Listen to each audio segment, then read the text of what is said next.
O relator da CPMI critica a ausência do careca do INSS em depoimento. Destaque para o bloco de notas do Correio Brasiliense. As informações com Carlos Alexandre, editor de Política, Economia e Brasil. É com você, Calecha. Boa noite.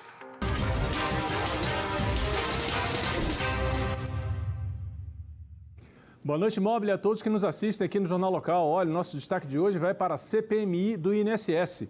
Olha, a semana política aqui em Brasília tinha tudo para começar muito quente, com o depoimento de Antônio Carlos Camilo Antunes, conhecido como Careca do INSS. A participação dele havia sido combinada entre o advogado dele e os integrantes da CPMI, mas na última hora, o suspeito de ser operador do esquema bilionário de desvios no INSS desistiu de ir ao Congresso. Com isso, os integrantes da CPMI cancelaram a sessão que estava prevista para hoje, segunda-feira.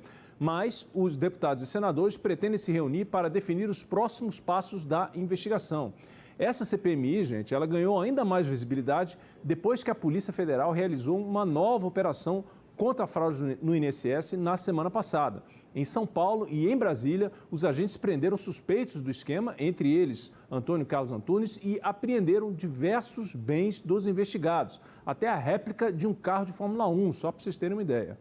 Vamos ouvir aqui a avaliação do senador Carlos Viana, ele que é presidente da CPMI, sobre esses últimos desdobramentos do escândalo que promete esquentar muito a temperatura política no Congresso ainda nessa semana. Dá uma olhada. Passando aqui para informar a vocês que a CPMI de hoje foi cancelada porque a advocacia do senhor Antônio Carlos Camilo, o careca do INSS, desfez a palavra, né? Eles no final de semana garantiram que o careca viria, nós preparamos tudo e hoje pela manhã o advogado entrou em contato com o Senado informando que ele não virá mais. Bem, qual é a minha avaliação? Ele usou toda a repercussão na imprensa para mandar recados aos sócios e aos padrinhos, ou seja, se for abandonado, ele pode falar tudo o que sabe, né? O que eu posso dizer a vocês é o seguinte: se recado ou não, ele não escapará, porque o sigilo fiscal dele, telefônico, está quebrado. Nós já recebemos da Polícia Federal as informações sobre entrada e saída dele no país, já temos uma série de detalhes sobre o patrimônio e nós vamos fazer o cerco por meio das informações bancárias, né? Porque não há como ele escapar de tudo isso.